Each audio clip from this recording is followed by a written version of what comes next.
Welcome back, everyone, to Pontos Fathom Hobbies. This is Season 1 of Twilight Imperium 3rd Edition. We're on Episode 1.6, so it's our 6th Round 1, as we're going through each of the factions to plan out their expansion. So we're down to our last playable character, the Mentak's Coalition. We'll go through their character setup next. We'll read some more of the introductory backstory to give us a feel of what Twilight Imperium is all about, and then we'll jump into the Mentak's Coalition backstory, and finally we'll place them, and that will be wrapping up round 1 for each of our factions, and then next turn will be turn 2, and we can play our first turn. We're doing this way because we're using these quick start rules. We've got our expansion in the great Twilight Dark Ages of our conquest of Mentak Rex. So we'll read some more backstory. We'll get into the Mentak's Coalition story. We'll place their figures, and then we can jump on to our next round of play. And then from there on, I think we'll just do a full round for all the players. We can do our first technology roll-through phase and our first playthrough. So obviously this is a 6-player game, and we're simulating it with one person here. So feel free to jump in on the comments and let me know what I've done wrong or things I can do better or what you would have done instead. Before we go on, quick shout out to Pontos Fathom Press. 2-volume saga of the Quantum Locksmith Saga. Book 1, Dead Sons 11. Book 2, The Locksmith of Quanta. This is a great story with an ensemble cast of 11 different characters, each of them from a different alien race, brought to the far future by the mysterious Erebos. And if you look through this a glossary, we've got the Anar, the Erebos, humans, Sindarans, Penthalassians, Ignians, Orcus, Hades, Pluto, Locksman, Stone, Bug, Stick, Gelbeck, the Grey, John Ballard of Earth, the Princess, Pesce, Lae'zel, Shadow, the Prayer, the Rapture Engine, Junk World, the Universe That Was, the Monoverse, Childverse born out of the death of the Universe That Was, Home of the Locksman, the 2.8, the Galactic Consumption, the Star Harvesters, the Slow Death by Enthalpy, and the Cult of the Universe Reborn. Just a couple of dramatis personae from the book to get you guys interested. Links below. This helps support the channel, as does liking and subscribing. We're really trying to grow to 1,000 users.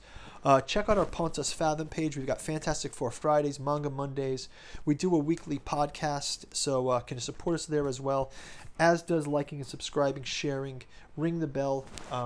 Check out all of our miniatures. We are going to most likely do a paint through of these miniatures. It may be a gag on the internet, but we will actually paint through them. As you can see, we just did a War of the Rings 250 miniatures. I definitely will use a spray technique. My airbrush has not been working so well, so I think that's been the delay. So maybe I'll do an episode of getting the airbrush working again. Hey, if you guys got airbrush advice, leave it down below as well. Okay, let's jump into our finalizing of the introductory text from the 3rd edition rulebook. I'm really enjoying this story. They did a great job with it. It says, the sign of a great change are everywhere. I taste it in the air I breathe. This year, as if walking out of the ancient prophecy, the Lazak returned from the darkness of history in a foreboding cybernetic form. To me, their coming is like the first wind of a terrible storm. I feel as if the galaxy is waking, as if an ancient beast stirs from the slumber in a dark cave. The day will soon come when a new empire will rise.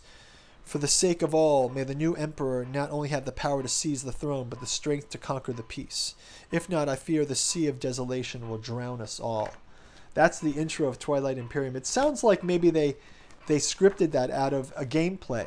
What do you think? Do you guys know the backstory of the of that introductory text? I think it's cool. I'm just looking here at the technology advancement tree. This is something to study later. Maybe as we start getting into our technology advancement phase, we can understand where these texts lead and how we get to the next one. So yeah, good stuff from the rulebook. Let's jump into the Mentak's Coalition. So there are our 6th faction to place their expansion on. So I'm just going to move the tokens off, and we can get into their backstory. First off here, the Mentak's coalition. They look somewhat cybernetic. Their special ability is you start the game with one additional command counter in your fleet supply area. Before a space battle begins, so they get one additional fleet supply. So let's give them that one. So they get one additional one. So let's read their backstory. The Mentak's coalition. Beyond the Mahakt Plateau, part of the borderlands and the old star route known as the Passage of Tears, lies distant Mole Primus. With its tiny 3 moons. The young planet is predominantly covered by an extensive plains of orange meat grass and sprinkled with 1 million lakes. Sharp, youthful mountains pierce the heart of many of its continents, their icy mountain streams giving life to steep, lush mountain valleys, where green, fruitful trees and flowers grow in colorful contrast to the orange plains. Although rich for exploration, the remoteness of the Mole Primus allows the planet to go without colonization by the Lazak for thousands of years after its discovery. After the failed Gandar rebellion, however, the Lazak start to use the planet as a penal colony, a distant prison for the worst offending political dissidents and other criminals for all races. Exile to Mole Primus meant a long journey to the bowels of a prison fate or along the Passage of Tears, a winding dark journey around the treacherous gravity wells of the Mahakt Plateau. Once the planet Hope's End lies farther in the Mole Primus on the Passage of Tears. On Mole Primus, prisoners were assigned to manual labor under the supervision of one of the regional planetary governors. The governors of Mole Primus mostly consisted of Lazak politicians or servicemen fallen into disgrace. An assignment to Mole Primus was as much as a sentence to a Lazak public career as it was a prison for its population. So this is kind of a bit like a gulag meets Australia, right? It's like a prison colony, but it's also a beautiful place, right?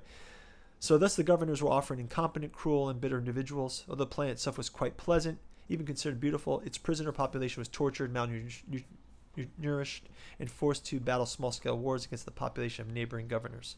Then after more than 800 years, the Twilight Wars began. As the Empire crumbled, as the supply ships and supervision from Mechatol Rex became infrequent and finally failed, the governors panicked. Some fled the planet overnight with their entire households. Others perished in the inevitable prisoner revolts that followed. Before the Twilight Wars had subsided, Molus Prime was free. Some of its most recent prisoners soon left, but for most it was a mixed-race population. Molus Prime was home. After the united rebellion against the Governor Bordens, a brief period of infighting among the different regions began. A single human, Erewhon Mentak, soon brought the regions under the final peace before he died prosperity. Today, Mole Primus is governed by the Table of Captains, elected leaders for each of the regions. Among them, a single leader is chosen every 10 cycles and granted the honorary title of Erewhon's Hand, or the Hand in short. Helped by their Hylar brothers, the coalition has made great progress in advancing their technological status. Metals mined from Mole Primus moons, various products made from rich meat grass, income from special fleet excursions, and the hard work of its population has slowly formed the strong economic backbone of a proud civilization. Although publicly denied by Mentak ambassadors, the Mentak employ a vast pirating fleet which wreaks havoc among the merchant ships lanes and smaller military convoys. Although now an educated culture and civilization in their own right, the Mentak people have never forgotten their roots as rogues and usurpers. Every Mentak feels a historical need for revenge against a galaxy that shipped their ancestors to torture and rot on Mole Primus centuries ago. The Table of Captains have given their hand a clear mandate to scheme, pillage, and conquer until the ruled and rulers and the enslaved are emperors. Wow, I like this Mentak coalition. This is a cool faction. So again, let's have them kind of pulled back a bit. We got to kind of have them cornered in here. So let's just expand as seems natural. They've got 3 flags here, so we'll move them to the 3 planets. We'll put their cruisers out and the cruiser here, and we'll leave another one back at the homeworld with their orbital defense. And I think that'll do it for the Mentak coalition setup. Again, they get that extra. No, I don't know why I put it here. They get an extra fleet supply on their ships. So let's get that back set up. The other thing about the Mentak coalition here is we got to give them their other planets. So we'll go through the deck, and we've get them the Tarman, Zobat, and Melon. Melon. Say Melon. And last one is Zobat. Zobat. Zobat. Zobat. Okay, so we can add these to their mole primus. So it's looking like we've got everyone accounted for here. Let's just get them kind of placed back in the area. We will give them their extra token, as we talked about. And command pool of strategy allocation, their command pool of... Oh, we also have to give the 2 onto the board here. So mole prime is here and here. Control command those systems. We got our command pool here. We've got a secret objective card of Keeper of Gates. They have to have at least ship in wormhole spaces. They also have the technologies of Envirocompensator and Hylar V assault laser. So in turn 2, let's go through the technology a little bit more in depth, and we can explore that. They got their trade contracts here, and they've got the rest of their pool of planets and technology cards. We'll just put them up at the top here. And their planet list, where did I put those? Just had them.